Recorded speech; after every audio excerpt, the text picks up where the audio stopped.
feel dirty paying you a compliment, but I think you might have done better in the shootout than John Tavares tonight. I don't think so. Seriously? All you'd have to do is hold on to the puck? Okay, what's more humiliating? Accidentally losing the puck like Tavares did, or getting stopped at the blue line by the goalie and having him go down and shoot on the other net?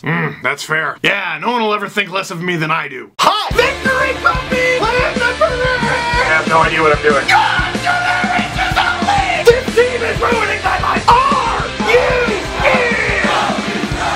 I was so close to going a full season, but for the first time this season, Leafs tie 4-4 over the Philadelphia Flyers. No, you can't tie with. Flyers fans, this is not me being salty in just this game, it is me not acknowledging the thing that you wanted. I call it the crapshoot, and I also call it not hockey, because it's a drill. So we're gonna start with this, because I was having a nice back and forth on Twitter right after the game. The shootout is a drill, changed my mind. So I asked this person's permission, I'm gonna include all their tweets, please don't flame them, they're cool. Here's my initial claim. So close to a season where the only hockey played was hockey. Damn. And they responded, last time I checked, shootouts are a part of hockey. No, shootouts are a drill. Hockey is hockey. Why not just decide the game with the fastest skater competition then? Shootouts are a drill. Yes, it is a drill so you can practice what to do on breakaways and shootouts because it is part of a hockey game. Wrong! Breakaways and shootouts are not the same thing. Breakaways are created because of a lot of reasons. Defensive breakdowns, defensive awareness, offensive awareness. The shootout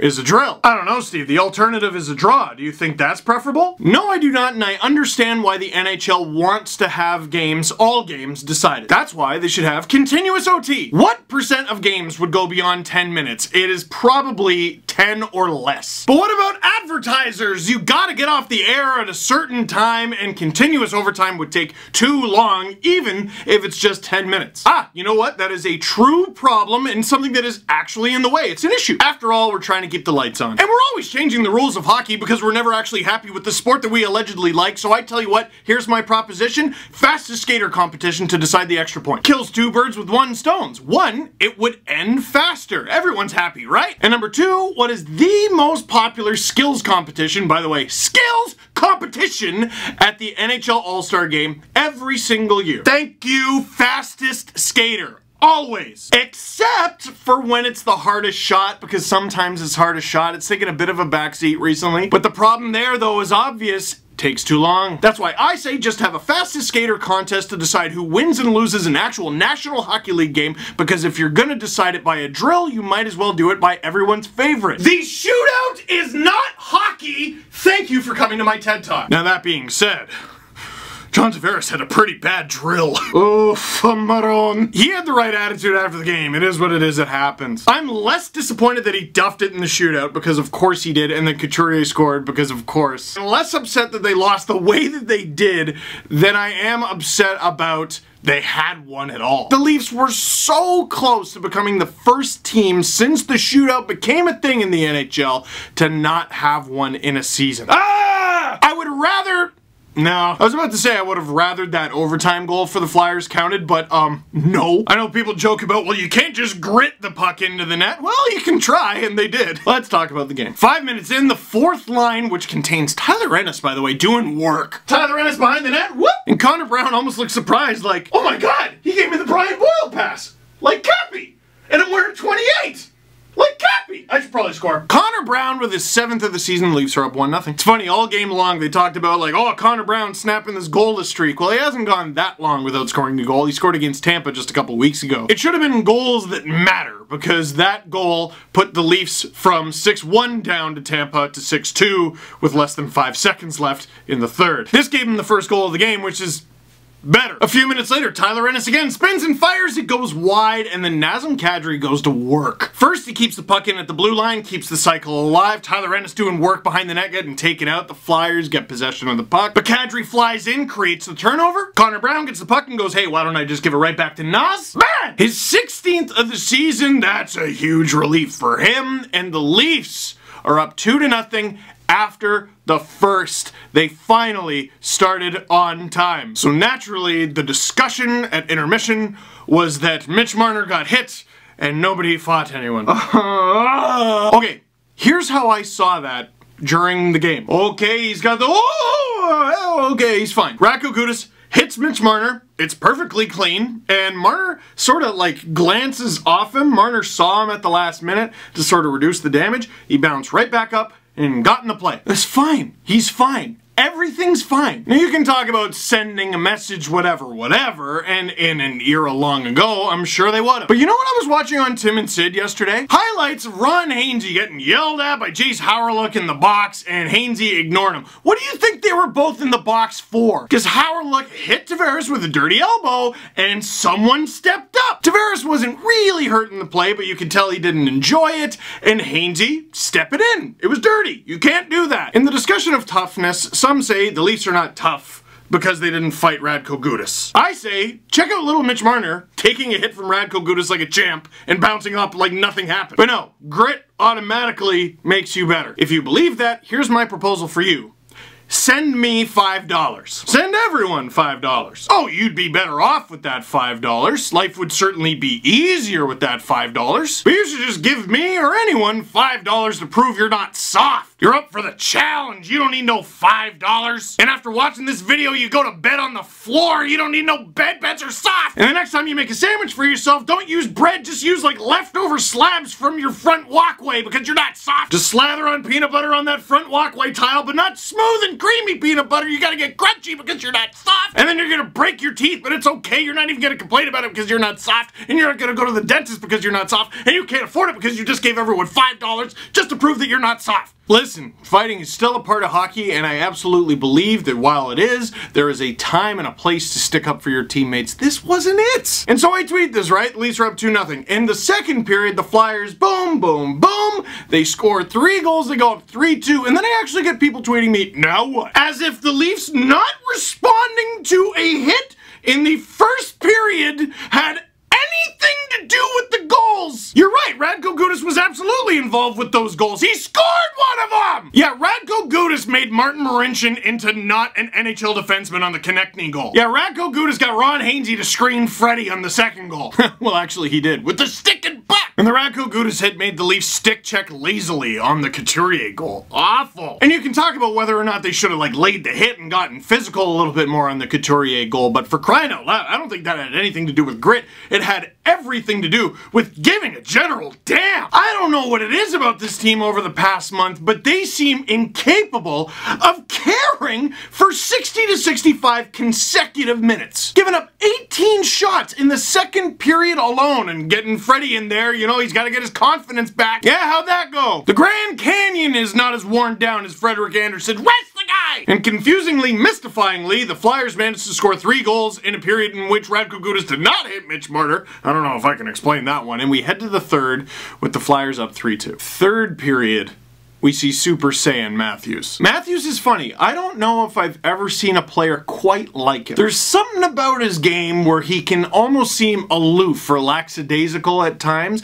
I think it's honestly his face and his body language. But when he skates so like calm and composed, it's that makes it so much more alarming when he turns it on. About 90 seconds in, Austin Matthews comes in, laser beam, and it stopped, but oh my god. Before you even have a chance to let the words leave your mouth that Carter Hart made the first save, Matthews goes barred down on his own rebound. That makes it 3-3, and listen, after this loss, I was feeling real down on this team. Admittedly, I'm not feeling amazing about them at the moment. In fact, I'm feeling quite bad. But it was such a big story about Austin Matthews' performance against the Bruins. And even, you might remember, in the Capitals series, he wasn't bad, he wasn't quite his normal self, and it came out after the Bruins series and after the Capitals series, he was battling injuries both times. And he's battled injuries this season, and he's still at a career-high 70 points, but right now, playing in games high into the 70s, Austin Matthews is playing his best hockey of the season. That is a huge difference between this year and last,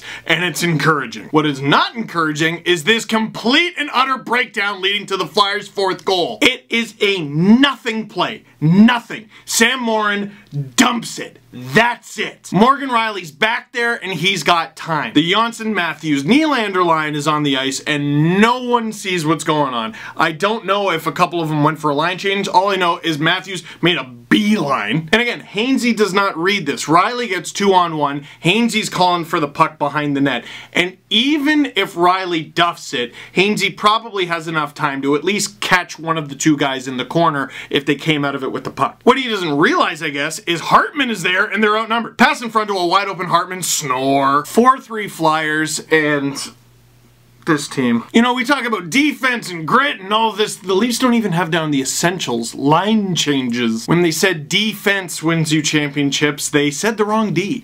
Wrong D. Details win you championships. And this team at the moment, nah. They don't got him. Luckily, they make up for it. A horrible giveaway by the Flyers right in front. And two guys you don't want to give away the puck to. Austin Matthews with the initial bat. William Nylander wrestling with the puck. And he finally gets the shot off and it goes in. Then you know the story. The game goes to overtime. Flyers score, but they didn't. And then it went to the shootout. Things happened. They lost. So, if all games are sort of preparing for the playoffs, how do you think they did? The good things. The offense. A few guys get one that they really needed, and you see by both goals in the third period, goals give Austin Matthews life. Literal life. He's stronger, and I think he even grew an inch. The effort in all aspects of the game, particularly in their own end, has to come up. Screen goal happens. First goal, forget both. One of Gardner or Dermott comes back. Marincin does not see the light of day. Third goal, for crying out loud, you gotta try harder than that. Fourth goal, for crying out loud, you gotta be smarter than that. And you can't go, yeah, playoffs, playoffs. No, now. Now is practice. It's like a shootout. It's a drill. That defense, though. One thing you gotta give Babcock credit for is a few times I saw Ozhiganov and Marincin out there with a babysitter. AKA they weren't out there together because, dude, they need it. Ozhiganov feels like he's gone backwards. It's sad. And I know we rip on Zaitsev a lot. I rip on Zaitsev a lot. I thought he had a good game, actually. But on that first goal, when Marincin's steering his guy into the middle, Zaitsev's like, I'm here. It's fine. It's just so bad. Here's hoping Dermott gets better soon. Here's hoping Gardner gets better soon. Here's hoping that Calle Rosen is literally Raymond Bourque in that he never sees Boston win a championship. Oh, I said it. Chirps is all I got. I'm not feeling confident. Flyers fans, if I were you, I don't know. It's gonna be boring, kinda. It's basically what I've told you before, and you know it to be true. I think next year, yeah, there's a few guys you gotta worry about because they're getting up there a little bit and you worry about decline. But for the most part, you got a young, skilled team that's only gonna get older and more experienced, and you're finally gonna have goaltending. The defense has been pretty bad, but they're young, they'll get better. The goaltending's been atrocious. That will improve compared to the first half of the season. It would be hard for it not to. I think the Flyers, they sniff around a playoff spot next year. That's how I would feel if I were you. Questions? What were Hyman and Giroux talking about? You know, it's funny. I've been lip reading hockey my entire life, and I think I'm pretty good at it, okay? I have the footage if you're interested. You are bad at hockey, and I find your appearance to be grotesque. It is your appearance that is grotesque, and your ankles bend in a way that makes your skating suboptimal. At least, that's the way I saw it. Is Tavares the only guy on the team allowed to do that in the shootout? Well, you're all allowed to do it if you're chosen by the coach to shoot. And Tavares went fourth, and he had the fourth chance to do that. Because Babcock watches them in practice more than we do. Aha! You see? Drill! It was bad. It was all bad. The shootout's not hockey, and the Leafs were bad at it, but it's okay because it's not hockey. All I care about is the Leafs get good at hockey. The shootout can wait. Of course, we all remember when Patrice Bergeron scored the shootout winner. No, we don't. It's not hockey. The NHL acknowledges that by not having it in the playoffs. It's not hockey. It's not hockey. It's a drill. Shut up. Rate my doggo? Says Zach's Laundry? What? I don't believe in ratings or rankings or any of that. All we're looking for is good puppers, and your pupper looks like a good pupper. How's that? Also, if you have 2 dogs, then you should take one on 67 walks in a week and the other for 15. Please scream loud enough that Mike Babcock hears it and decides to sit Freddy. My wife's asleep, and if you like night of videos, I can't do that. You know who can, though? The Leafs sports science and doctors. Plug your book signing, smiley face making a party noise thing. Thank you very much for that, Erica. 10 points to Griffin Ryerson. Oh, Ravenclaw was right there. Anyway, my book tour. Hey, the first date is tomorrow. Actually, by the time you watch this, it'll be today. Once again, here's the full tour, and I hope to see you there. Oh, no! before I announce the tour. Oh, great news. So a bunch of you have been getting emails from Amazon.ca mostly, a few from .com, and I think a few from Indigo, basically saying it's going to take forever for them to ship you your book. And you've been getting emails saying, I saw some that were like the end of May. I know for a fact they got the books this week, and they're starting to ship them out, and a bunch of people tweeted me today that it was either shipping on the way or at their house and in their hands. Reinforcements are inbound. Here's the book tour, and yes, I was told there will be books at all these signings. Thursday, March 28th at 7 p.m. I'm going to be at the Eaton Centre in Toronto, scheduled for an hour, but we'll see. Friday, March 29th at 4 p.m. Chapters in Rideau, or I don't know how to pronounce it, Ottawa, from 4 p.m. I think till 5, but we will see. Saturday, March 30th, 2 p.m. Chapters Vega in Mississauga, same deal. Sunday, March 31st, 2 p.m. Coles Pen Center, that's in St. Catharines. Wednesday, April 3rd, 7 p.m. In Oshawa. I don't know how to read. Friday, April 5th. This one's going to be longer, 4:30 to 7 in Klutzenchara. That is a hockey collectible store in Kitchener. Sunday, April 7th, Costco, Mississauga South at 1 p.m. to 3. Monday, April 8th, 1 p.m. to 3, Costco Westminster in Linden, Ontario, and Tuesday, April 9, 1 p.m., Costco Oshawa. I probably didn't even have to narrate it, you can read. So, what can you expect? I don't know, I've never done a book signing before. I will be there. That's what I know. He might be too. I don't know how I'm gonna get him there. So that is it for this one. Thank you very much for watching. Click like if you like this video. Click subscribe if you really liked it. Tell all your friends that some days you score 4 goals and other days you duff it in the shootout. Life goes on, and so do you.